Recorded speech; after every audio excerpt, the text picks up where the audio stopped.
Imagine a dusty town square where human cruelty dresses up as normalcy. Imagine a woman with a sack covering her face, tied up like cattle, being sold for coins that would barely buy a bag of flour. Now imagine a man who hadn't smiled in 7 years, a mountain hermit who held on to pain like someone holding embers under ashes, offering $12, not to buy, but to free. This is the story of how an act of unexpected compassion transformed shame into dignity, silence into a home, and despair into a freedom that no paper or chain could ever steal again. Before we begin, tell me, where are you watching us from? What city, what corner of the world brought you to this story today? And if this narrative touches your heart as I hope it will, don't forget to subscribe to the channel and leave a like. Every gesture of yours helps us continue sharing stories that matter, stories that remind us of what it means to be human. Autumn 1878, Cedar Ridge, Colorado Rocky Mountains. Autumn of 1878 had arrived in the Rocky Mountains with its crown of gold and rust, painting the aspens with cold fingers that announced the coming winter. Cedar Ridge, a small, rough town nestled between stone peaks and broken promises, woke up under a slate-colored sky, a harbinger of snow. Ezra Cole descended the winding trail that cut through the mountain like an ancient scar. It had been 4 months since his last descent into civilization, 4 months of feeding himself with what he hunted, drinking from the spring that emerged behind his solitary cabin, speaking only with the silence and the memories that haunted him like a persistent fog. At 44, Ezra had the body of someone who knew hard work and the soul of someone who had buried joy along with his wife 7 winters ago. Since Clara had closed her eyes for the last time, defeated by the tuberculosis that had consumed her like frost consumes fragile flowers, Ezra hadn't smiled. There was no reason. His needs were simple: salt, flour, coffee, gunpowder, the basics to survive until winter passed, and he could once again ignore the existence of other human beings. He descended not out of desire, but out of necessity, like a wounded animal dragging itself in search of water. The central square of Cedar Ridge, with its broken fountain and its wooden buildings that creaked in the wind like old bones, was strangely busy for a Tuesday morning. A cluster of men, some with dirty hats, others with work-stained suspenders, formed a semicircle in front of Luther Briggs's general store. Harsh laughter cut through the cold air, the kind of laughter not born of joy, but of cruelty that finds an audience. Ezra tied up his horse and walked toward the store, intending to bypass the crowd. But something made his feet stop. Something in the quality of that laughter. Something in the silence that hid between them. "Come on, gentlemen." Luther Briggs's voice, oily as old lard, rose above the murmur. "Last chance. Fair, strong woman, good for heavy work. Who'll give more than $5? Ezra pushed his way through the men, and he saw, in the center of the square on a makeshift platform of crates, a woman stood, tall, broad-shouldered, hands tied in front of her body. Hand over her head, a burlap sack, the kind used for flour or potatoes. The dirt of the coarse fabric was stained, where Ezra imagined her mouth breathed. But what paralyzed him was not the cruelty of the scene. It was her posture. Even tied up, even with her head covered like an animal for slaughter, the woman kept her spine straight. There was something fierce in that stillness, something that refused the shame they were trying to impose on her. $5 is too much for returned goods," someone shouted. 3, 2, and I'm being generous. More laughter. Luther Briggs, a fat man with a sparse mustache and pig-like eyes, wiped the sweat from his forehead despite the cold. "Gentlemen, gentlemen, be reasonable." The previous suitor returned her only because, well, he lowered his voice in a theatrical conspiracy. "They say she has the devil's mark. But for hard work, there's no one better." The woman didn't move. She didn't beg. She didn't lower her head.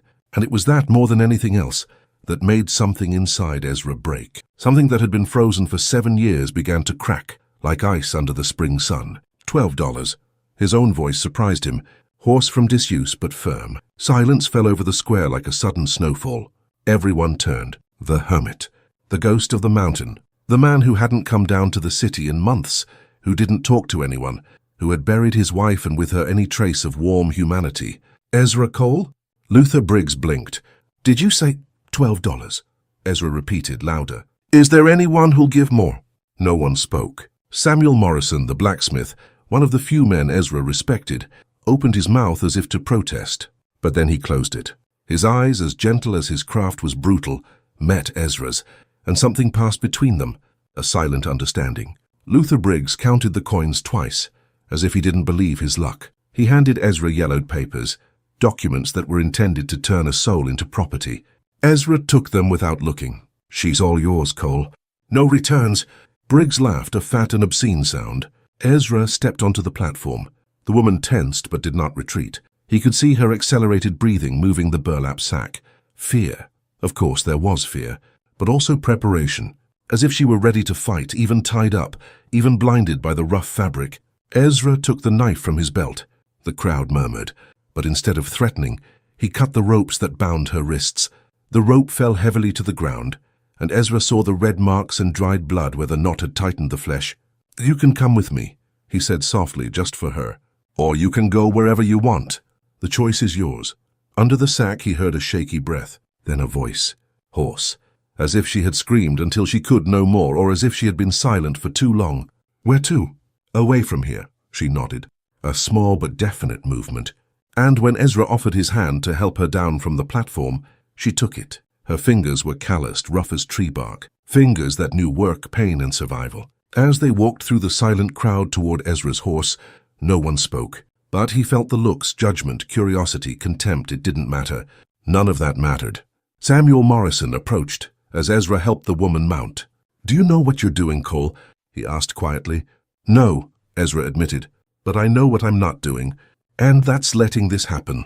Samuel nodded. He briefly touched Ezra's shoulder, a gesture of silent solidarity. Then he walked away. Ezra mounted behind the woman, keeping a respectful distance. He touched the reins and the horse began to walk. The burlap sack still covered her head, but as they left Cedar Ridge behind, climbing the trail toward the mountains where the air was thinner and the silence deeper, Ezra noticed that she kept her chin up. And for the first time in 7 years, he wondered if compassion, like a seed sleeping under the snow, could still germinate in soil he thought was dead forever. The trail climbed in lazy spirals up the pine-covered slopes, narrowing until only one horse could pass at a time. The air grew colder with every meter gained, sharp as a blade against the skin. Above, the sky descended in shades of lead, promising snow before nightfall. Ezra guided the horse with hands that knew every curve, every loose stone, every exposed root. 3 hours of climbing, 3 hours of silence broken only by the crackling of twigs under the hooves and the whisper of the wind through the conifers. The woman in front of him remained motionless, as rigid as green wood. The burlap sack still covered her head. Ezra had not tried to remove it. It was not his right. She would take it off when she was ready, if she stayed at all. They passed a stream that cut through the slope like a silver vein. The water sang over smooth stones, an ancient and indifferent song to human suffering. Ezra stopped to give the horse water. He offered his canteen to the woman. She hesitated, then accepted, drinking without removing the sack, tilting her head back so that the water could run down the lower opening. Her hands, now free from the ropes, trembled slightly, but when she returned the canteen, her voice was firm. Why? The question carried the weight of a mountain. Why he bought her. Why he freed her. Why he brought her to an unknown place. Why a stranger would show kindness when the world had taught her only cruelty. Ezra put away the canteen. He looked at the mountains that rose around them, ancient peaks that had witnessed countless human lives blossom and disappear like summer flowers. "It didn't seem Christian to me," he finally said. She made a sound that could have been laughter, if laughter could carry so much bitterness. "Christian," she repeated. "Half of those men go to church on Sundays. Then they're not Christians. They're just cowards who need an audience." Silence. Then softer. "You don't know what you bought. I didn't buy anything." Ezra took up the reins again. "I just paid to get you out of that hell. Tomorrow, if you want, you can leave. I'll show you the trail that leads to the West Valley. There's a city there, Denver City, bigger, maybe less." He searched for the word. "Less cruel. And if I don't want to leave, then you stay. As long as it's your choice." They continued to climb. The sun was beginning to slide behind the peaks when Ezra's cabin finally appeared in the clearing. Solid, built with thick logs cut from the mountain itself, the roof covered with clay and straw. Smoke did not rise from the stone chimney. Ezra had been away for months, but the structure remained firm, resisting the winds that swept the clearing like giant hands. In the distance, a wolf howled, a lonely, almost melancholy sound. The woman tensed. "Don't worry." Ezra dismounted, offered his hand again. "They don't come down here. They have their own lands, their own paths." She accepted his help, dismounting carefully. Her legs wavered. 3 hours of riding after how long tied up? But she recovered quickly, steadying herself with a determination that Ezra recognized. the determination of someone who had learned never to show weakness. He opened the cabin door, the smell of wood, leather, and absence. He lit a lamp, then knelt before the fireplace, building a fire with the efficiency of someone who had done it 1,000 times. The flames licked the dry wood, crackling. Golden light filled the single space. A pine bed in one corner, a rough table and 2 chairs, shelves with cans and jars, a rifle over the fireplace, a pile of furs. Simple, clean, a place that did not expect visitors. The woman remained near the door, still with the sack on her head, waiting, always waiting for the violence she had learned to anticipate. "May I?" Ezra asked, approaching slowly. "The sack. May I take it off?" She didn't answer immediately. Then, so light it was almost lost in the crackling of the fire. "You may." Ezra untied the knot at the base of her neck. The rough fabric fell, and he saw. The first thing Ezra noticed was not the scar, although it cut across her face like a frozen lightning bolt from her left temple to her jaw. It was not the dark brown hair cut irregularly, close to the scalp in some places, uneven as if blunt scissors had attacked it. It wasn't even the prominent cheekbones or the square jaw that gave her a strong, almost masculine structure. It was her eyes. The left was dark brown as deep as wet earth, the right amber green with golden flecks that caught the firelight like gems. Heterochromia. Ezra knew the term. He had seen it once in a cat, in a mare. But in a human person, there was something unsettling, not because it was ugly, but because it was different.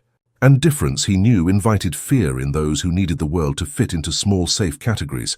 She stared at him without looking down, defiant, expecting the recoil, the rejection, the horror, expecting him to ask for his money back. "Ruth," she said, her voice still hoarse. "Just Ruth. I don't have a last name worth mentioning." "Ezra Cole," he replied. "Welcome to my home, Ruth." She blinked, then blinked again, as if the words were a foreign language she needed to translate. "You're not going to—" "What? Scream? Call a priest?" Ezra moved away, giving her space. "I've lived 36 years, Ruth. I've seen men do things that no demon could imagine. And I've seen kindness in places that no church would bless. Different eyes just mean you see the world from a unique perspective. Maybe it's a blessing, not a curse." She ran a trembling hand through her mangled hair, an almost unconscious gesture. Her fingers were long, calloused with short, clean nails despite everything. Hands that had worked, hands that had survived. "How old are you?" Ezra asked, moving to put water on the fire for tea. 36. Maybe 37. I lost count a few years ago. Almost contemporaries then. 2 people worn out by decades of loss and struggle. "Are you hungry?" "Always." The answer came too quickly. Then she closed her mouth as if she had revealed a dangerous vulnerability. Ezra prepared a simple meal. Day-old bread softened in dried meat broth, boiled potatoes, strong tea from herbs that grew on the mountain. He placed it all before her. Ruth hesitated as if expecting a trick. Then she ate. Slowly at first, then with the urgency of someone who didn't know when she would eat again. Ezra pretended not to notice. He ate his own portion, giving her the privacy of her hunger. When they finished, he collected the plates and washed them in the basin. Then he took the papers Briggs had given him from his pocket. Ruth watched with her uneven eyes that did not blink. "These documents," Ezra extended them toward the fire. "They say you belong to me, that I can do whatever I want. Forced labor, punishment, worse things that I won't name." She didn't answer. She just waited. "I'm going to burn them, now, in front of you, because no paper has the right to turn a person into property. And if it's a trick," her voice was pure exhaustion, "what if you're waiting for me to lower my guard, trust you, and then nothing?" Ezra threw the papers into the fire. The flames devoured them, curling the yellowed edges into orange embers until only ashes remained. "My word is you are free. You can leave tomorrow or stay as long as you want. You can sleep knowing that I won't hurt you. You can believe it or doubt it. It's your right. But that's my truth." Ruth looked at the ashes dancing up the chimney. Then she looked at Ezra, really looked, as if trying to read the wrinkles around his eyes, his calloused hands, his unthreatening posture. "Men don't show kindness without expecting something," she finally said. "What do you want?" "Nothing you don't want to give. My word." Ezra pointed to the bed. "Sleep. I'll lock the door against the cold, not against you. You can unlock it from the inside. I'll sleep here by the fire. Tomorrow we'll talk about what comes next." She still hesitated, but exhaustion weighed on her like wet snow. Finally she nodded. She walked to the bed, lay down on top of the quilt without taking off her boots. Ezra then saw that she was holding something in her hands, a sharpened piece of wood, improvised into a weapon. She had slept with it throughout the ride, hidden in the folds of her shabby dress. Smart, he commented softly. Keep it. There's a real knife in the drawer next to the bed if you prefer. Surprise flashed in those disparate eyes. Then, slowly, something that could have been the beginning of trust. Ezra curled up in a bearskin by the fire. He heard her breathing change, deepening as sleep finally took her.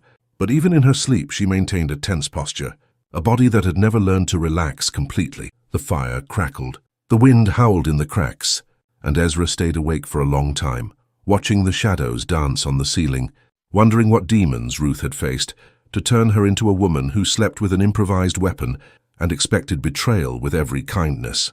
But he wouldn't ask, not yet. Stories of pain came when they were ready.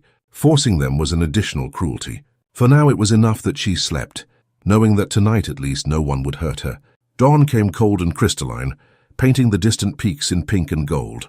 Ezra woke up first, as always, and was surprised to see the bed empty. For a moment he thought Ruth had left during the night, but then he heard sounds coming from outside, wood being split with rhythmic precision. He opened the door and found her in the small courtyard, axe raised, bringing it down with a controlled force that split the logs cleanly. She had already accumulated a considerable pile. Her shabby dress was tied at the waist with a rope, revealing strong, muscular arms. Sweat glistened on her forehead despite the cold. You don't have to," Ezra began. "I have to," she cut him off, not stopping. "I don't accept charity. I don't sleep under a man's roof without paying for the privilege. If I'm going to stay, I'm going to work." "Ruth, no." The axe came down again. "Understand this from the start, Cole. I will no longer be a passive object, waiting for others to decide my fate. I can split wood, cook, hunt if I have a rifle, fix the roof, milk a cow, take care of a horse, even shoot a wolf if necessary. Choose whatever you want, but don't ask me to sit here while you do everything." Ezra studied her. The morning sun illuminated the scar on her face, but it also illuminated the fierce determination that burned in those different eyes. This was not a woman who would accept protection that seemed like pity. This was a survivor who had turned her forced fragility into tempered steel. "All right," he nodded. "You can take care of the wood. I'll hunt. You'll cook. We'll both keep the place in order. A partnership, not charity." She stopped, the axe suspended in the air. She turned to face him completely. "Partnership," she repeated, testing the word like someone testing thin ice. "So I'm free to leave?" "You always were. And you don't want anything?" The question carried layers of meaning that Ezra preferred not to unravel. "I want quiet company. Someone who doesn't demand conversation when there's nothing to say. Someone who understands that solitude is sometimes a choice, not a curse. If you can offer that, it's more than enough payment." Ruth lowered the axe. For a long moment she just watched him. Then she nodded once, definitively. The following days established a rhythm. Ruth would wake up before the sun, light the fire, prepare strong coffee that cut through the morning cold like a sharp knife. Ezra would hunt rabbits and occasional deer, partridges. She would clean the game with an efficiency that revealed practice, wasting nothing. She cooked thick stews that warmed from the inside out. She mended his clothes with small, precise stitches. She organized the shelves with a logic he had never had. On the third day, he offered her the old rifle that had belonged to Clara. "Do you know how to use it?" Ruth took the weapon, checked it with a familiarity that spoke more than words. She put it to her shoulder, aimed at a distant tree. She fired. The bullet hit the center of the trunk, exactly where he had imagined she had aimed. "Who taught you?" Ezra asked, impressed. "No one. Necessity teaches faster than a teacher." She reloaded. "Everything useful I have I learned because I needed to survive." She would go out hunting alone sometimes. She would return with rabbits, once with a small wild boar. She moved through the forest like a shadow, silent and lethal. Ezra realized that she never wasted a movement. Every gesture had a purpose, an economy of energy of someone who had learned that strength was a limited resource. At night, they would sit in comfortable silence. Ezra would clean his weapons. Ruth would mend or read. He had been surprised to discover that she could read, though slowly, spelling out difficult words. She had taken Clara's old Bible, not out of devotion, he suspected, but because it was the only book available. On the 10th night, while a strong wind shook the walls and snow began to fall outside, Ruth spoke for the first time about herself beyond immediate needs. "You asked who taught me," she said, without looking up from the cloth she was mending. "No one taught me because no one cared enough to teach. I learned by watching. I learned by making mistakes. I learned by getting beaten when I made mistakes." A pause. "You seem to be expecting me to tell my story. Only if you want to. And if I don't, then you don't tell it. Everyone's story is their own to keep or share. She finally looked at him. Her needle stopped in midair. 10 years, she said. 10 years serving a man who thought that money bought souls. That a signed contract turned a person into a thing. That scar? She touched her face. That was when I finally said no. When I refused to be more than a servant. He didn't like it. Men like him never like it when their property dares to have a will of its own. Ezra let the silence breathe between them. Then his name? Why? Her eyes shone with something dangerous. Are you going to go down the mountain and seek justice? There is no justice for women like me, Cole. The law protects men with money and property. Women, we're just clauses in contracts. Maybe, but knowing the names of demons helps to face them if they return. She studied him for a long moment. Then, as soft as falling snow, Silas Brennan, Double Cross Ranch, 10 years of my life. And if it weren't for you, it would have been 10 more for anyone else who bought me like they buy cattle. Ezra nodded. He memorized the name. Then he went back to cleaning his rifle. Ruth resumed her mending, but something had changed. Something as light as the first spring breeze, but undeniable. She had told. He had listened. And between the telling and the listening, an invisible thread had been woven, not of obligation or possession, but of something rarer, mutual respect. Outside, the snow fell more heavily. Winter had arrived, and with it, the first breath of something that, in time, could become trust. 2 weeks passed on the mountain. Winter deepened, covering the world in a silent white. Ruth blossomed in a subtle way. The rigidity in her shoulders loosened slightly. She sometimes smiled, small smiles, almost imperceptible, but there, and one night, Ezra heard her humming softly while she cooked. But peace, he knew, was a fragile flower in a garden full of storms. It was the 3rd week of November, when Marshal Hank Wheeler and 2 deputies came up the trail. Ezra saw them from the window, 3 horsemen against the snow, the breath of men and animals forming white clouds in the cold air. His heart tightened. "Ruth," he called softly. "We have visitors." She got up from the table where she was peeling potatoes. The knife in her hand tightened instinctively. Then it relaxed. She placed it on the table with deliberate care and straightened her shoulders, preparing herself. Wheeler was a fair man, as far as the law allowed for justice, in his 50s with graying hair and eyes tired of seeing too much of human nature. He greeted Ezra with a nod, then turned to Ruth. "Miss Ruth Ann Carson," he said formally, "I come at the request of Silas Brennan, who has filed a formal complaint of breach of contract, escape from indentured servitude, and theft of property valued at $50. Ruth did not flinch. She faced the marshal with her chin held high. "I violated a contract that treated me like a slave. I fled from a captivity that no law should allow, and I stole nothing but my own life," Wheeler sighed. He took some papers from his inside coat pocket.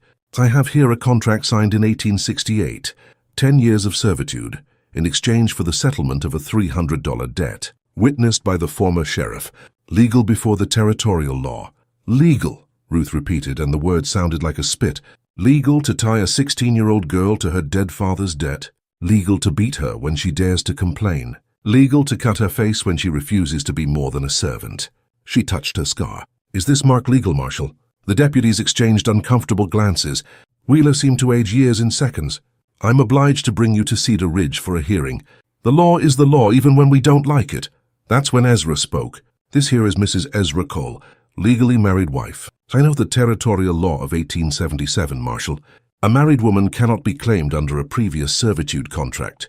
The husband assumes any debts but also gains legal protection over his wife." Wheeler blinked. Then a tiny smile touched his tired lips. "When did you get married?" 20 days ago. "I can get the records." Ezra began the lie. "No need." Wheeler interrupted him. "I came looking for a fugitive, but I don't see a fugitive here. I only see Mrs. Cole and her husband on their private property." "Marshal," one of the deputies protested. "What?" Wheeler turned. "Did you see a marriage certificate?" "Because I didn't.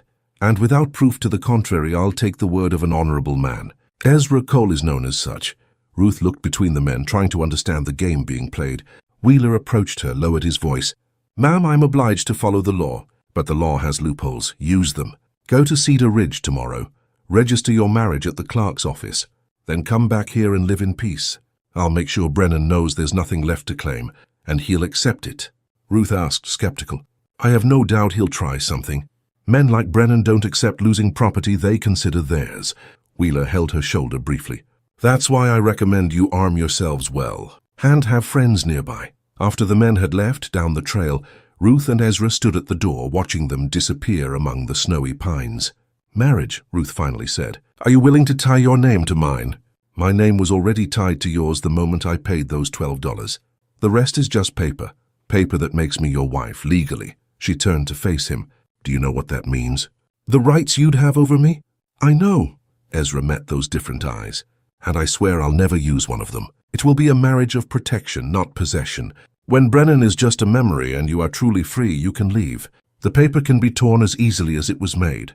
And if I don't want to leave," the question hung between them, loaded with possibilities that neither of them was ready to name. "Then you stay. As a partner. As a friend. As whatever you choose to be, but always as a free person." Ruth nodded slowly. Then she held out her hand. "Partners, then. In paper and purpose." Ezra shook her hand. Calloused against calloused. Two survivors sealing a deal that they both knew was more complicated than any legal contract could capture. The next day they went down to Cedar Ridge together. The clerk's office was warm, smelling of ink and old paper. The clerk, a small man who wore thick glasses, asked no questions beyond the necessary ones. He registered. Ezra Cole and Ruth Ann Carson, legally married. When they left, Ruth looked at the paper that made her a wife. "Paper that once bound me has now freed me," she murmured. "Strange how words on a page have so much power." "It's not the words," Ezra said. "It's what we choose to do with them." And as they rode back to the mountain, Ruth folded the paper carefully and kept it close to her heart. Not because it represented love, but because it represented choice. And choice, for someone who had lived 10 years without one, was the most precious of gifts. The attack came with the snow. Ezra had woken up before dawn, that War Scout's instinct that never really sleeps buzzing at the base of his skull. Something was wrong. Something in the silence that shouldn't have been silent. He got up without making a sound, grabbed his rifle. Ruth was already awake, sitting on the bed with the knife in her hands. "Did you feel it too?" she whispered. "Yes, 9 horsemen." Ezra counted them through the crack in the window, as the sky lightened to a pale gray. Led by a burly man in an expensive fur coat, Silas Brennan. Even without ever having seen him, Ezra recognized him. There was something in the man's posture, in the way the others moved around him, that screamed dominance and cruelty. "Ezra Cole," Brennan's voice cut through the cold air. "I know you're in there with my stolen property." "Hand her over and you'll live!" Ruth positioned herself by the window with the 12-gauge shotgun. Her different eyes were calm-cold. There was no fear there, only deadly resolve. "Property!" Brennan shouted again. 10 years of contract. Her marriage paper is worth nothing. She's mine until December." Ezra didn't answer. He just checked the weapons, counted the ammunition, looked at the reinforcements that in recent weeks he had added to the cabin. Thick wooden shutters. Wet clay on the roof. A small arsenal he had kept from his days in the army. He had expected this. Men like Brennan didn't give up. The first shot shattered the window. For 3 hours the cabin was under siege. Bullets embedded themselves in the walls. They tried to set the roof on fire, but Ezra's wet clay didn't allow the flames to catch. Ruth shot with terrifying precision. Every shot counted, every one mattered. Ezra saw the training there, the coolness under pressure. She had not been born with this. She had been forged in it. A man tried to break down the door. Ezra shot through the wood. The man fell. Not dead. Ezra never aimed to kill if he could avoid it, but wounded enough not to try again. That's when they heard it. Hooves. Many hooves. Caleb Stone and his mountain hunters came down like an avalanche. 15 men who knew these lands as well as the peaks knew them. Ezra had sent a smoke signal 2 days before, asking them to be on the lookout. They came, the battle turned. Brennan's gunmen, surprised, retreated. 2 tried to flee. 3 surrendered. Brennan himself, seeing his advantage evaporate, spurred his horse. "No!" Ruth shouted. She ran out of the cabin, rifle raised. Ezra shouted for her to stop, but she didn't listen. She ran through the snow, chasing the man who had stolen 10 years of her life. Brennan looked back, saw her, laughed. A woman couldn't catch a galloping horse. Ruth stopped. She aimed. She fired. The horse fell, not dead, but its fractured leg could no longer support it. Brennan flew through the air, landed hard. He groaned. His leg bent at an impossible angle. Ruth got there first. She pointed the rifle at his head. 10 years. Her voice trembled, not with fear, but with compressed anger finally released. "You stole 10 years from me. 10 years of my life, my youth, my peace.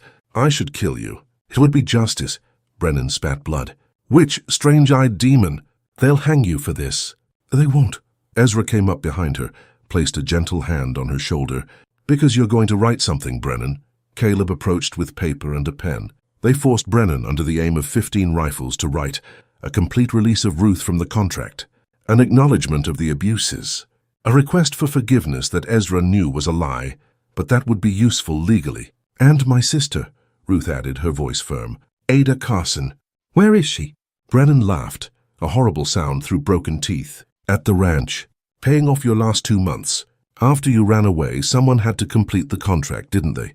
Ruth pressed the barrel of the rifle against his temple. If she has a scratch, you what? You'll kill me? I'm already dead, witch. Broken leg, ruined reputation, half my men down. But your little sister, she's beautiful, hair red as fire. My men are enjoying... Ezra held Ruth back before she could pull the trigger. No, not like this. He wants you to become a murderer. Don't give him that gift. Ruth trembled, then lowered the weapon. She spat in Brennan's face. Caleb, Ezra turned. Take him to Cedar Ridge. Wheeler will arrest him for attempted murder and armed assault. With these written confessions, he won't be getting out of prison anytime soon. And the sister? Caleb asked. We're going to get her, Ruth said. Now. As Brennan was dragged away, cursing and threatening, Ruth returned to the cabin. She reloaded her weapons with hands that no longer trembled. She tied up her hair. She straightened her shoulders. Ezra saw in her then, no longer the woman with a sack on her head being auctioned off. He saw a warrior. He saw an avenger. He saw a sister who would march through hell to save her own blood. Ready? He asked. I was born ready, Ruth replied. Let's bring Ada home. And as they rode down the trail toward the Double Cross Ranch, Ezra realized that for the first time in 7 years, he felt something beyond emptiness. He felt purpose. He felt righteous anger. He felt that saving Ruth had not been the end of the story. It had only been the beginning. The Double Cross Ranch spread out like an open wound in the valley, with broken fences and buildings that seemed to be rotting even as they stood. Without Brennan, the place was falling apart, his henchmen fighting for control like vultures squabbling over a carcass. Ezra, Ruth, and Caleb with 4 hunters arrived before dawn. A low fog concealed their movements. Ruth didn't wait for a plan. She ran towards the main house like a released arrow, with Ezra and Caleb running after her. They found Ada in the cellar, locked up. Too thin, her skin as pale as milk, her red hair tangled. But her eyes, light green, vibrant, lit up when she saw Ruth. Ruth! Her voice was hoarse from disuse. You came. Always. Ruth cut the ropes that bound Ada's wrists. I would always come. I'm sorry it took so long. The sisters embraced, crying silently. Ezra stood guard, giving them the privacy of their reunion. That's when Wyatt Calhoun, the brutal foreman who had helped Brennan in his cruelties, appeared at the top of the stairs, a rifle in his hands. Did you think you could steal property from... The bullet interrupted him. It didn't come from Ruth or Ezra. It came from Martha Yates, the 50-something housekeeper who had worked on this ranch for 22 years, seeing horrors and carrying silences. She came down the stairs, a hunting rifle still smoking, her face as serene as a windless lake. 22 years watching the devil wear human skin, she said calmly. It ends today. Calhoun will be locked in his own cellar until the marshal arrives. She turned to Ruth. I'm coming with you. I have nothing left here, and you need someone who cooks better than survivors. Ruth embraced the woman who, in her years of servitude, had been the only one to show small kindnesses. Extra bread when Brennan wasn't looking, ointment for wounds, whispered words of encouragement. Come, you're welcome. Martha brought something more precious than her company. Documents. Years of records that Brennan had kept, confident in his impunity. Forced contracts of other people. Records of stolen land. Evidence of a commissioned murder. This will destroy not only Brennan, Martha said as they rode back. It will destroy his entire legacy. And it did. In the spring of 1879, Silas Brennan was tried in Denver, sentenced to 25 years in the territorial prison. His lands were auctioned off to pay reparations to the victims. Ruth, with money that Ezra had saved from his years of work, bought 200 acres of that land. This land broke me, she said, holding the deed. Now it belongs to me, and I will turn it into a place of healing, not pain. Ada recovered slowly. Martha became the mother neither of the sisters had had. Ezra expanded the cabin, now a real house with separate rooms, privacy, and dignity. And as the winter melted into spring, as wildflowers exploded in impossible colors through the retreating snow, something more delicate also blossomed. Trust, family, the understanding that chosen bonds are as strong as blood ties. Perhaps stronger, because they are forged in conscious choice, not in the accident of birth. One night, While Martha was teaching Ada to read better, Ruth and Ezra sat on the new porch watching the sun die behind the peaks. "Thank you," Ruth said softly. "For what?" "For believing that I was worth more than $12. For giving me a choice when the world had only given me chains. For making my sister free when I couldn't. For everything." Ezra held her hand, calloused and strong, a survivor's hand. "You were always worth more than any price. You just needed a chance to prove it. To yourself, more than to anyone else." Ruth rested her head on his shoulder, not romantically, but with an intimacy deeper than romance, the intimacy of two souls who had walked through fire and emerged not without scars, but unharmed where it matters. "Do you think Brennan will stay in prison? With Martha's evidence?" "He'll die there." A pause. "But even if he didn't, you're no longer the woman he knew. You are free. And freedom, once truly felt, cannot be imprisoned again." Ruth smiled, her first true smile, not marked by pain or cynicism but by genuine hope. And at that moment, as the stars began to pierce the darkening sky, she knew the storm had a name. But she also had a name now. Not property, not merchandise, but Ruth Cole, and that name meant free. The summer of 1879 brought an unexpected visitor. Benjamin Brennan arrived in July, riding up the trail with the posture of someone unaccustomed to mountains. 32 years old, clothes too fine for Colorado, reading glasses hanging from his vest pocket. A schoolteacher from Boston, they later discovered. Ruth saw him from the window and instinctively grabbed her rifle. "Brennan," she spat the name like poison. "Wait," Ezra touched her arm. "He comes alone. No weapons that I can see. Let's at least listen." Benjamin dismounted with difficulty, clearly not spending much time on horseback, and removed his hat. "Mrs. Cole, Mr. Cole." His voice was polite, Eastern, without the harsh accent of the West. "I know my surname brings only bad memories, but I ask for a few minutes of your time. I have something that I believe will be of interest to you." Ruth did not lower her rifle. Martha, who had joined them, studied the young man with experienced eyes. "He doesn't have Silas's eyes," she murmured. "He doesn't have the cruelty." They allowed him to enter, although Ruth kept her distance and her weapon close. Benjamin explained, a distant cousin of Silas, raised in the East by his mother after his father died. He had never met Silas personally, only by his bad reputation. When he learned of the conviction, he came to Colorado to settle legal matters. "And I found this." He took a worn-out diary from his pocket. Silas's diary, found by his lawyer. It reveals that he buried $8,000 in gold somewhere in these mountains before being arrested, fearing confiscation. "By the law of succession, the gold is mine." A pause. "But it's on land that was his and is now yours, Mrs. Cole." Ruth narrowed her eyes. "And what do you want? Permission to search?" "I propose a partnership. We split it 50-50 if we find it. You know the lands. I have the diary with clues. Together maybe we can do it. Or maybe this is a trap. A Brennan is a Brennan, true." Benjamin did not deny it. "But I'm a teacher, not a thief. I brought legal documents. We can make a contract if you prefer." A small smile. "And unlike my cousin, I actually respect contracts." Ada, who had been quiet until then, approached. She studied Benjamin with interest. 19 years old now. Physically recovered, although the emotional scars were still healing, she had developed a sharp instinct for human character. "He's not lying," she said softly. "I can feel it. Not everyone born with a bad surname is bad." Ruth looked surprised at her sister. Then at Ezra, he shrugged. The man came alone, unarmed, with a reasonable proposition. "We can try. But," he turned to Benjamin, "you stay in Cedar Ridge, not here. And any sign of betrayal—" "I understand perfectly," Benjamin nodded, "and I accept the terms." Thus began the most unlikely treasure hunt. For 3 months, they followed the encrypted clues in the diary.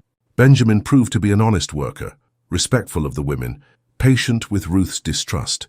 Kauta became his guide, teaching him about the mountain's medicinal plants, safe trails, how to read weather signs. Ezra watched the young man develop, from the attempted gentility of the East to a genuine appreciation for the harshness and beauty of the West.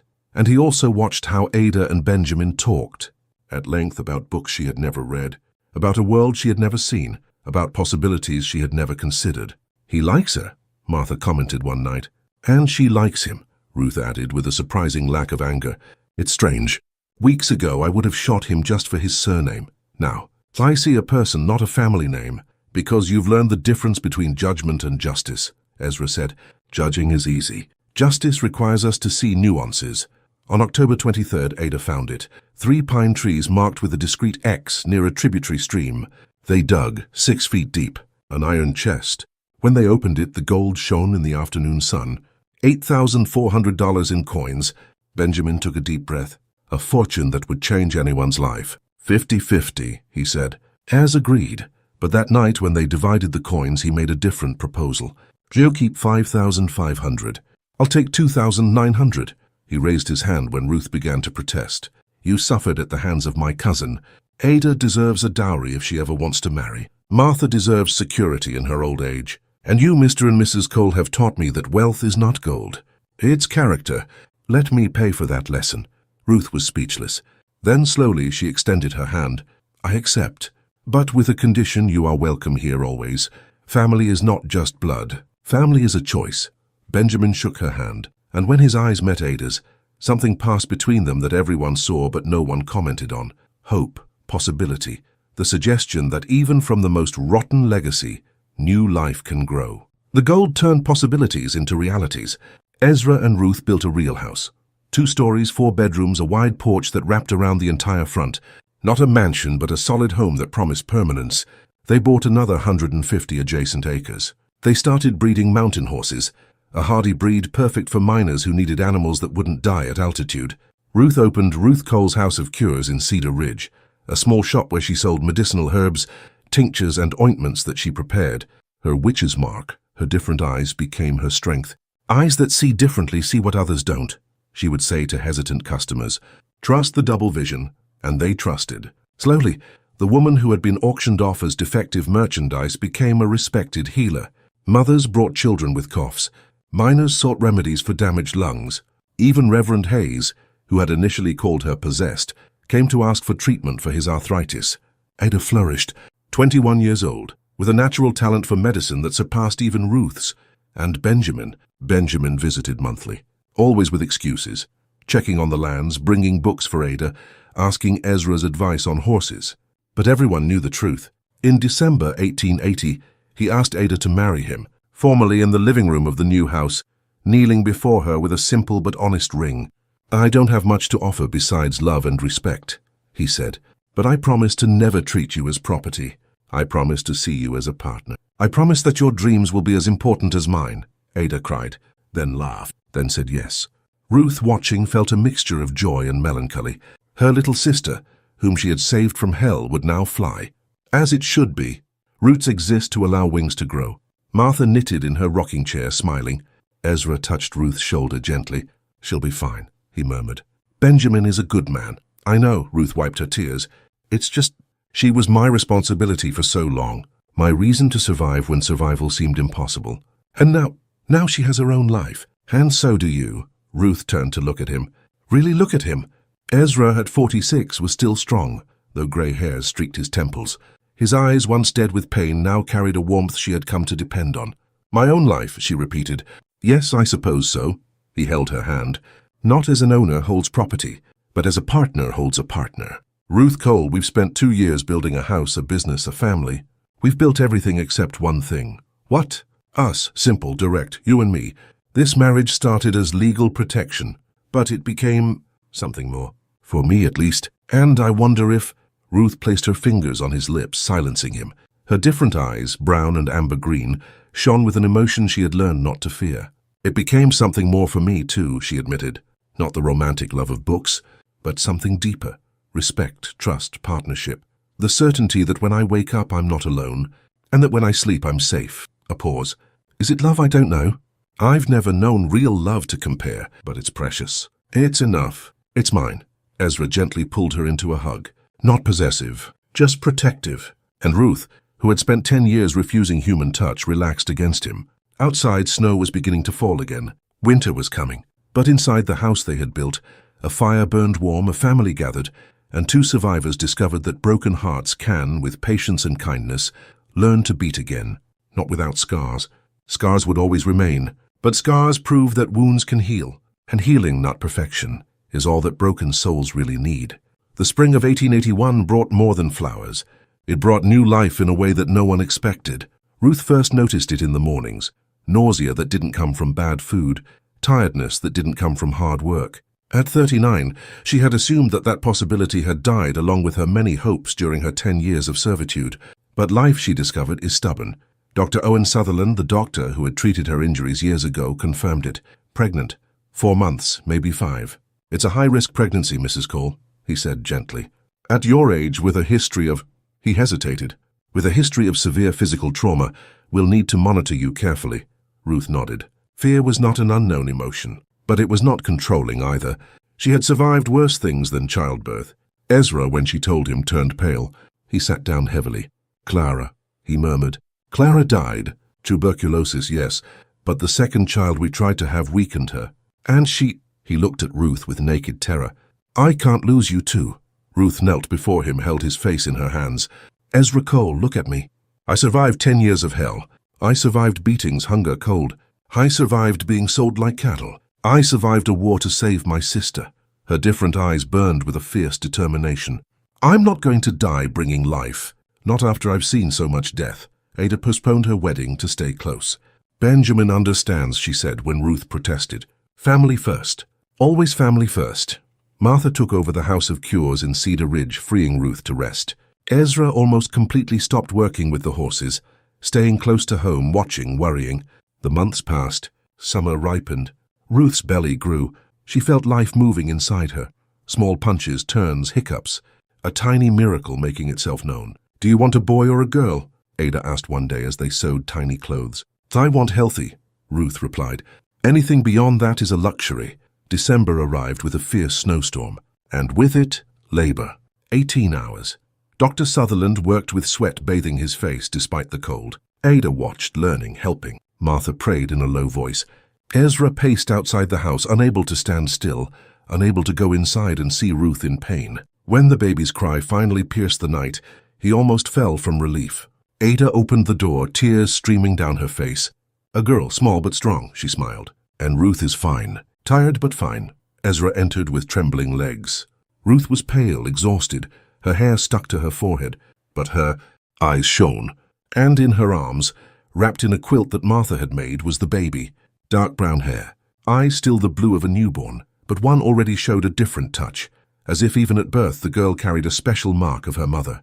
Clara, Ruth whispered. I want to name her Clara Ruth Cole. Clara in honor of your first wife. Ruth, well, a small, tired smile. So she never forgets she came from a mother who fought for freedom. Ezra knelt beside the bed. He touched the baby's tiny head with reverence.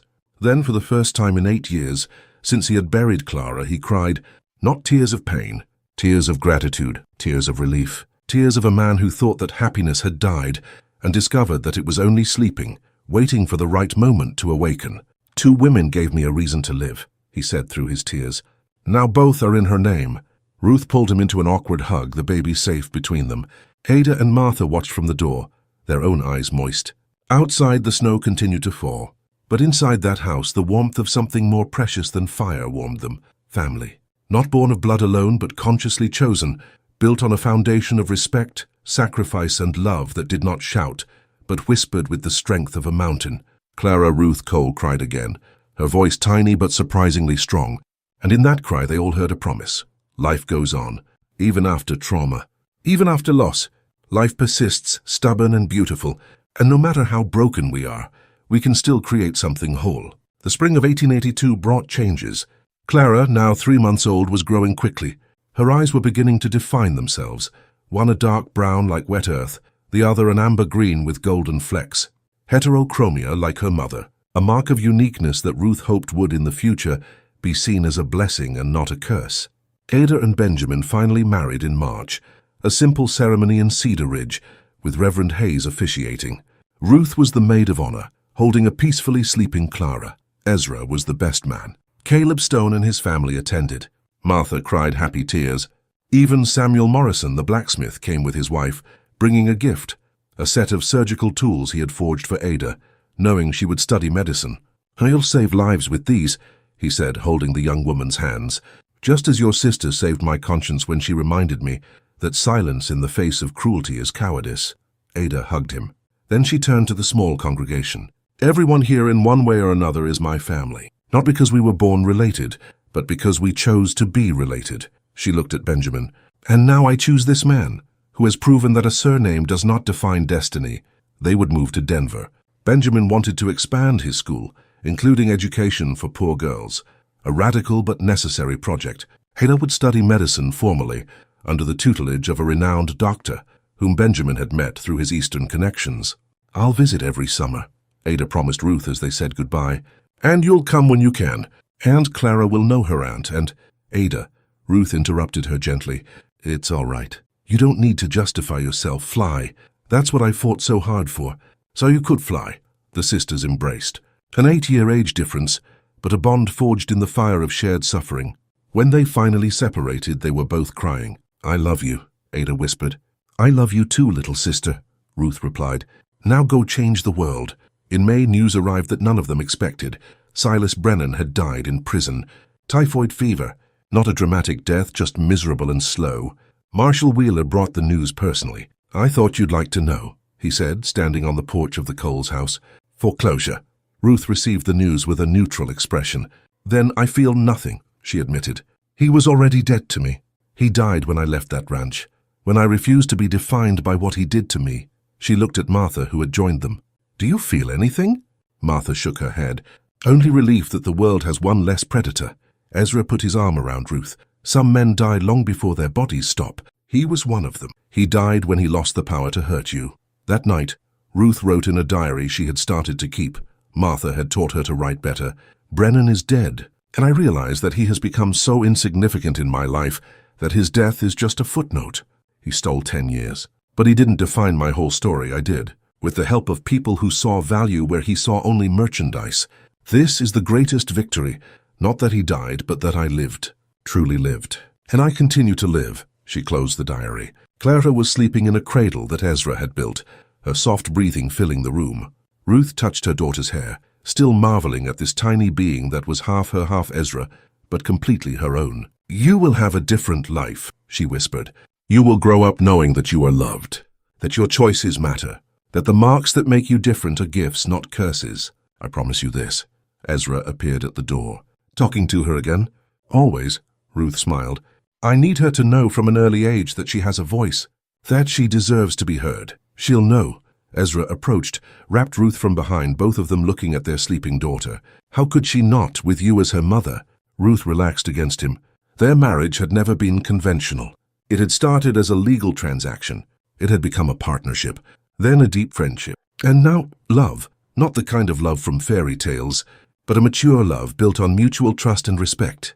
"I love you," she said, words that still came out with hesitation, as if she feared that saying them would destroy them.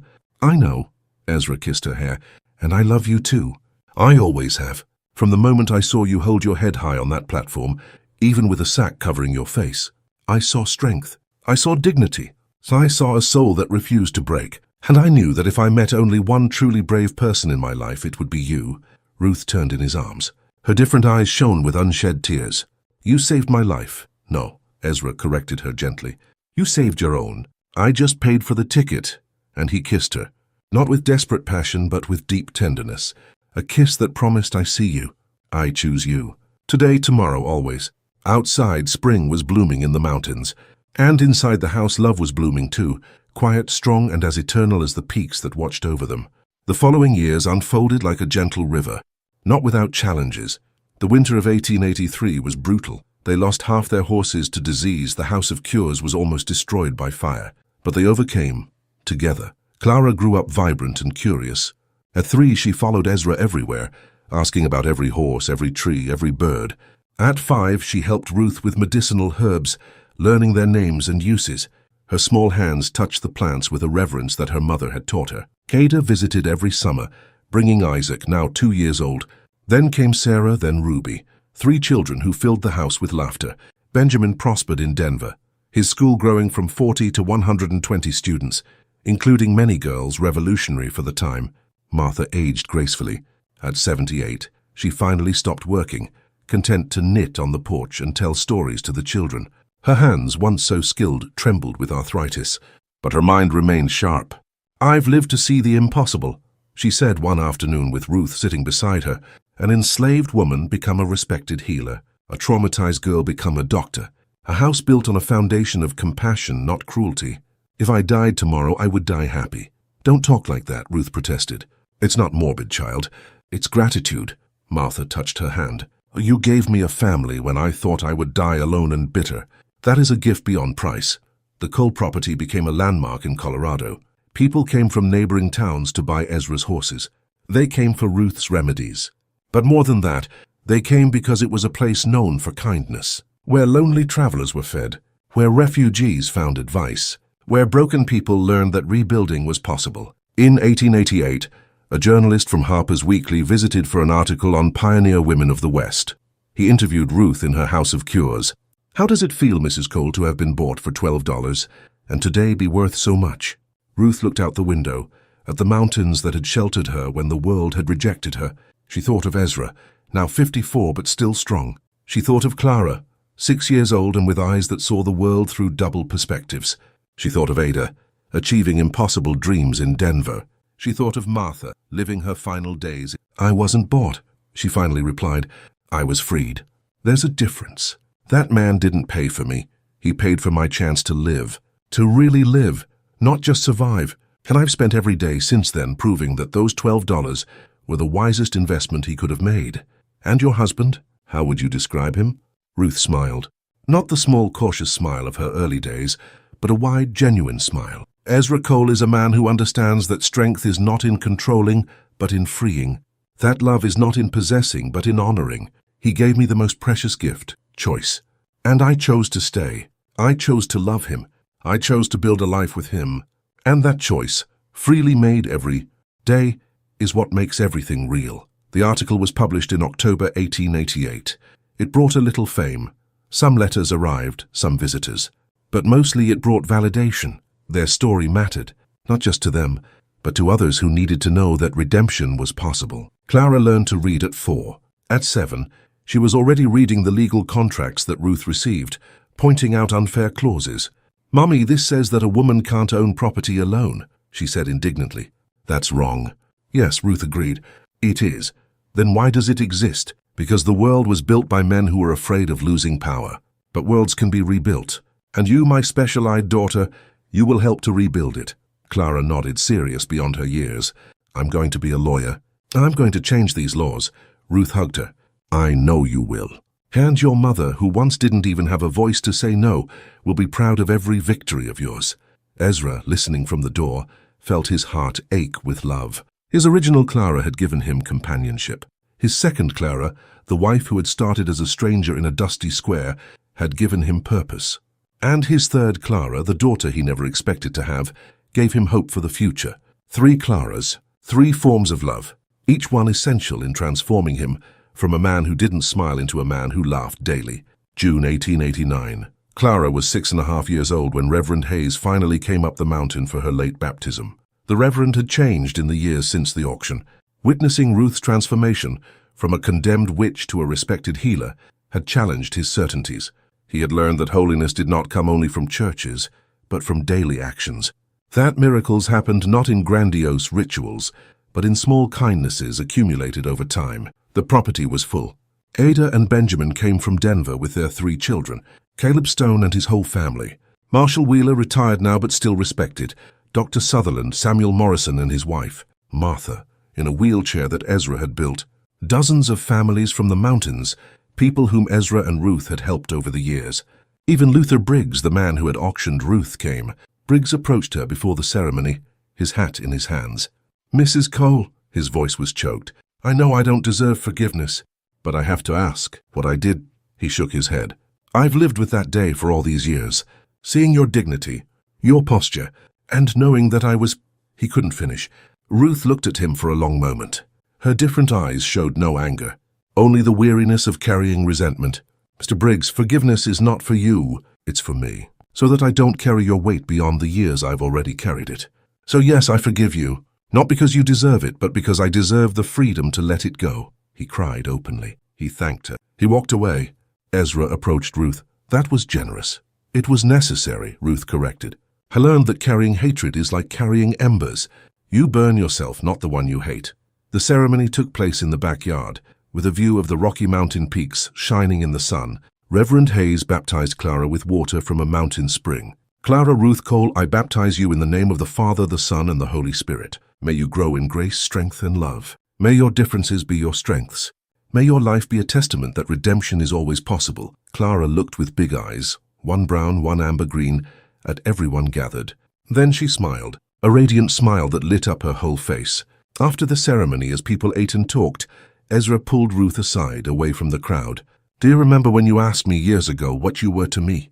I remember. And if I ask you now, what am I to you? Ruth looked at the house they had built, at the land they owned, at the daughter playing with her cousins, at the chosen family gathered in celebration, at the years that had unfolded since that cold morning in the Cedar Ridge Square. You are my second chance, my proof that the world can be kind. You are a partner who respects instead of controlling, a father whom our daughter will adore instead of fear. She touched his face. You are the man who paid $12 not to buy but to free. And if there is a greater love than that, I don't know it. Ezra held her hand. And you are my salvation, not because you saved me from something external, but because you saved me from myself, from the loneliness I chose, from the pain I cultivated, from the oblivion I sought. You reminded me that living is different from existing. He looked at Clara, laughing as Isaac tried to teach her how to skip stones in the stream. And you gave me a reason to smile again. Martha watched from the corner. Ada was by her side. They found something rare, Ada murmured. They didn't find it, Martha corrected. They built it. Day after day, choice after choice. Love isn't found, child. It's forged. The sun was beginning to set, painting the sky in pink and gold. The mountains rose eternal, silent witnesses to everything that had happened in these 11 years. From auction to freedom, from shame to dignity, from loneliness to family. Caleb Stone raised a mug in a toast to the man of the mountain who saw value where others saw defect, and to the woman who turned $12 into the most profitable investment in Colorado. Everyone laughed. They toasted. They celebrated not just a baptism, but the miracle of lives rebuilt from the wreckage. And when night finally fell, stars pierced the sky like shining promises. Ruth and Ezra sat on the porch, Clara sleeping between them. Do you believe in destiny? Ruth asked softly. No, Ezra replied. I believe in choices, and I thank every day for the choice I made in that square. And I'm thankful that I was brave enough to accept a stranger's hand instead of running. Ruth rested her head on his shoulder. Funny how the most terrifying moments of our lives can become the most important. Clara stirred in her sleep, murmuring something unintelligible. Ruth caressed her hair. What do you think she'll be? Whatever she chooses to be, Ezra said, because she will have the freedom to choose. That is our legacy to her. Not gold, not land, but freedom. And at that moment, under ancient stars and eternal mountains, two survivors held the evidence that even from the worst beginnings, beautiful endings can blossom. 20 years passed like the waters of a river, sometimes turbulent, sometimes serene, but always moving forward. It was 1898. Ruth was 56, her silver hair shining in the sun, the scar on her face faded but present, a reminder of who she had been and how far she had come. Ezra, 64, still trained horses, though more slowly now with the help of young apprentices. Martha had died peacefully in her sleep in 1895, at the age of 85. Her last request had been to be buried on the Cole property, where I finally knew happiness. Ezra had built a simple but beautiful headstone. Martha Yates, 1810–1895, who saw darkness but chose light. Clara, now 16, had returned from a school in Denver where Ada had sponsored her. Tall like her mother, with heterochromatic eyes shining with intelligence, she had declared her intention. I'm going to be a lawyer. I will defend women trapped in contracts that steal their lives. I will change the laws that treat half of humanity as property. Ruth, listening, felt a pride so intense it almost hurt. You will do it. And when you do, every woman you free will be a tribute to the 10 years I lost. You will turn my pain into someone else's purpose. Ada prospered in Denver. 3 grown children, a respected medical practice where she treated patients regardless of their ability to pay. Benjamin ran a school with 120 students, including the first entire class of girls studying mathematics and science. The Cole property had become a legend, the place where love conquered slavery, people said, where a strange-eyed woman became the wisest healer in the territory. In September 1898, a journalist returned, the same one from Harper's Weekly, now doing a follow-up article. 20 years later, Mrs. Cole, how would you summarize this journey? Ruth sat on the porch that had known so many dawns, so many sunsets. She looked at the mountains that had embraced her when the world had rejected her. At the house they had built with their own hands and determined hearts. At Ezra, his hair completely white now but his eyes still kind, talking with Clara about legal contracts. 20 years ago I was on a platform with a sack on my head, being sold as merchandise. Today I'm a landowner, a respected healer, the mother of a brilliant daughter, the wife of a man who proved that kindness still exists. A pause. But the journey was not magical. It was hard work. It was choosing every day not to be defined by what was done to me, but by what I chose to become. And the $12? How do you feel about them now? Ruth smiled, the scar pulling slightly at her cheek. $12 bought a moment, but the following years, we built those. Ezra and I, Ada, Martha, everyone who chose to see humanity where others saw only a mark or merchandise. She touched her heart. It wasn't the $12 that saved me. It was deciding that I deserved salvation. That was the real liberation. Clara joined them, bringing lemonade she had just made. Mommy, there's a letter from Ada. Isaac has been accepted into a medical school in Boston. He'll be the first of his generation to study in the East. Ruth read the letter, tears of joy shining. The nephew she had known as a baby would now follow in his mother's. Medical footsteps. Circles close, she murmured. Ada saves lives because someone saved her. Isaac will save them because he was raised knowing that having power is having the responsibility to use it well. Ezra approached, placed a hand on Ruth's shoulder. Are you all right? I'm whole, she corrected. There's a difference between being all right and being whole. All right is the absence of pain. Whole is the presence of purpose. And finally, after 56 years in this world, I have found my purpose. The journalist wrote down her words with reverence. Then he asked, and you, Mr. Cole, have you ever regretted those $12? Ezra looked at Ruth, really looked, as if seeing her for the first time again. Not the woman with a sack on her head on a platform of shame, but the partner who had built an empire of compassion by his side, the mother of his daughter. The reason he woke up smiling. Regret? He repeated. No, those were the wisest $12 I ever spent. I bought salt, flour, and coffee that day too. Those are long gone. But what did those $12 really bring? He gestured to everything around them. This, family, purpose, love that I didn't know I was still capable of feeling. A pause. If I could go back to that morning, I would do it all over again.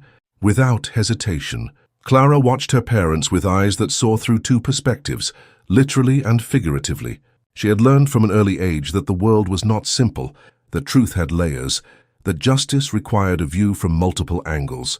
You two taught me the greatest lesson, she said softly, that we are defined not by what happens to us, but by how we respond. Mommy could have become bitter, cruel, closed off, but she chose to heal. Daddy could have remained on the mountain, avoiding humanity, but he chose to engage.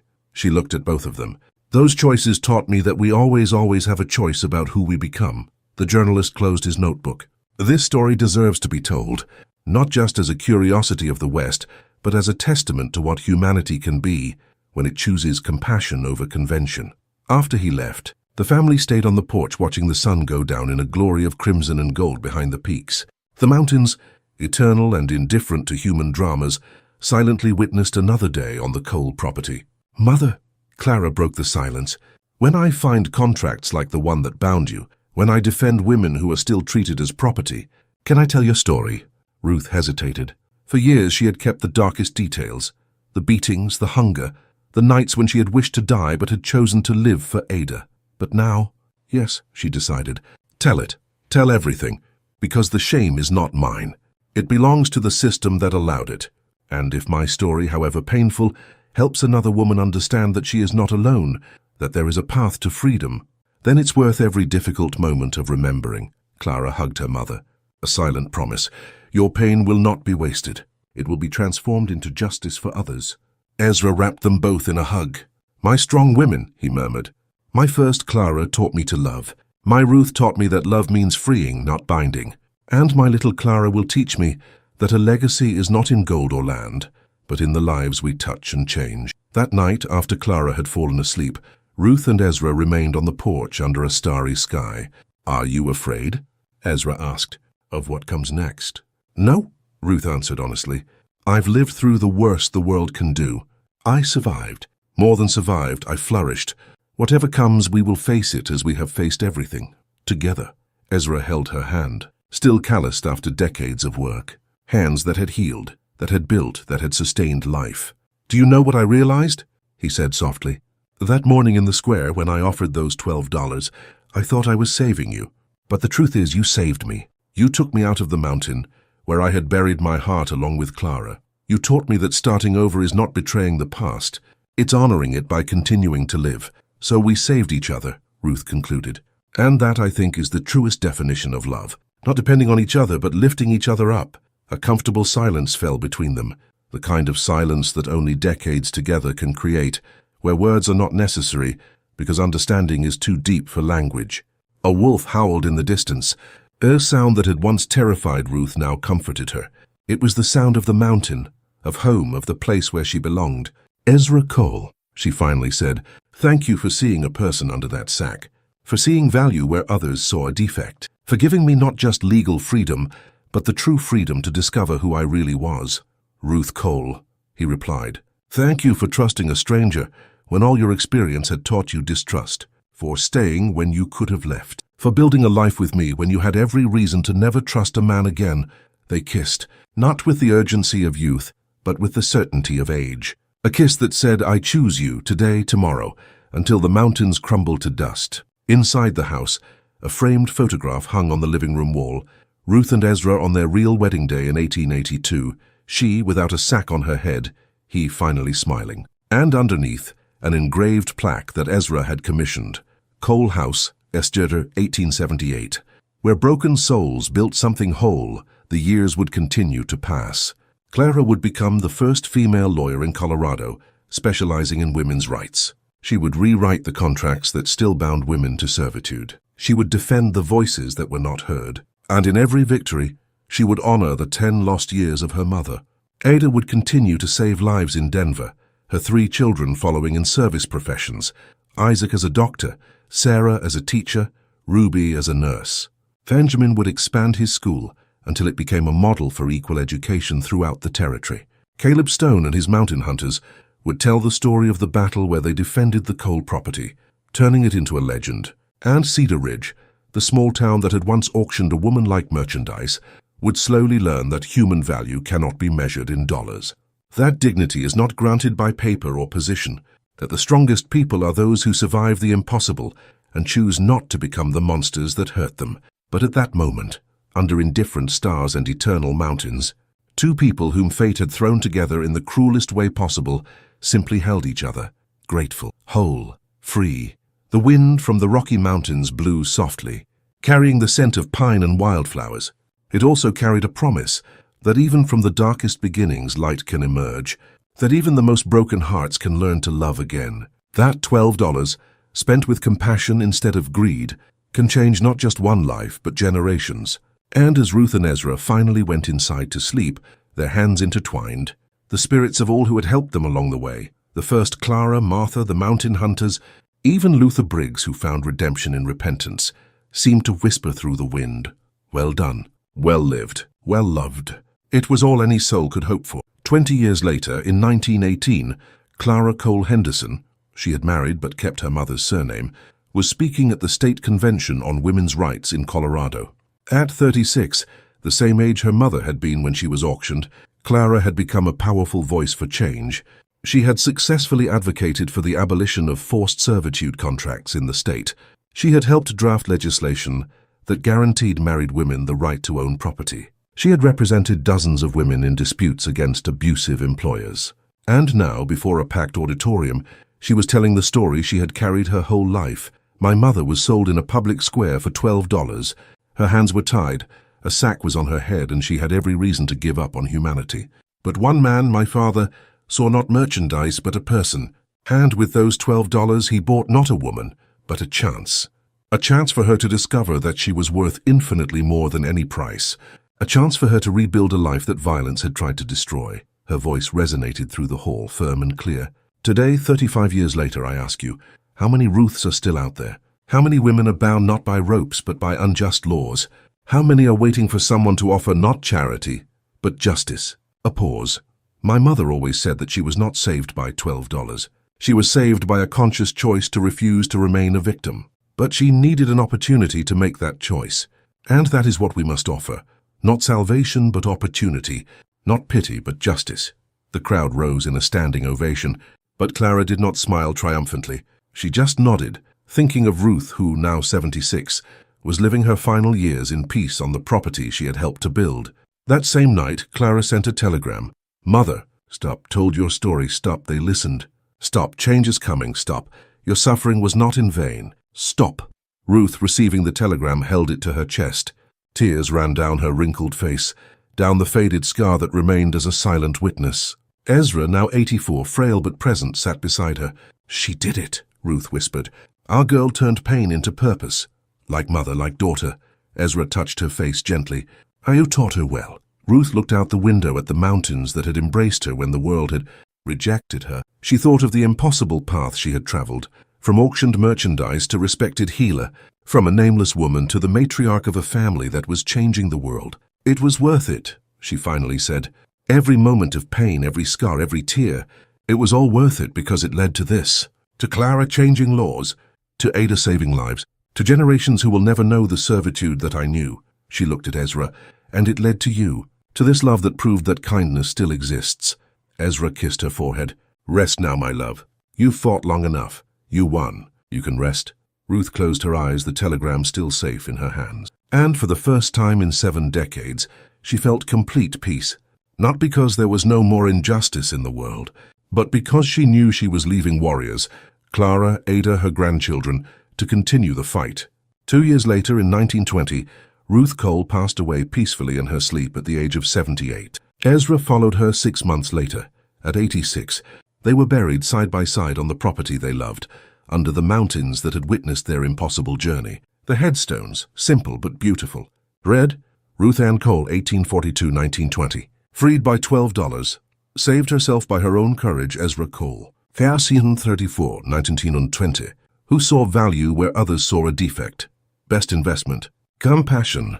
The Cole property remained in the family for generations. It became a historical landmark in 1950, a museum in 1975, a place of pilgrimage for all who believed that one person, one act, one moment of compassionate choice can change the course of history. And at the entrance to the museum, a bronze plaque tells the story. Here in 1878, Ezra Cole offered $12 not to buy a woman, but to free her. Ruth Cole accepted not out of obligation, but out of the courage to believe that a better future was possible. Together they built a legacy of compassion that resonates to this day. May their story remind us, we are defined not by the chains that bind us, but by the strength with which we break them. And so, through decades and generations, the story of the $12 continued to live on, not as a fairy tale of romantic salvation, but as a testament to something deeper, that human dignity cannot be bought or sold, that true freedom comes from within, that genuine love does not bind but frees, and that sometimes all a broken soul needs is not to be saved, but to be seen, truly seen, as the person of infinite value they always were. The $12 opened a door, but it was Ruth and Ezra, with daily choices of respect, trust, and love, who built a house on the other side of that door. And that house, built on a foundation of compassion and supported by pillars of free choice, remained standing long after its builders were gone. Because the best buildings are not of wood and stone, they are of legacy and love, and those last forever.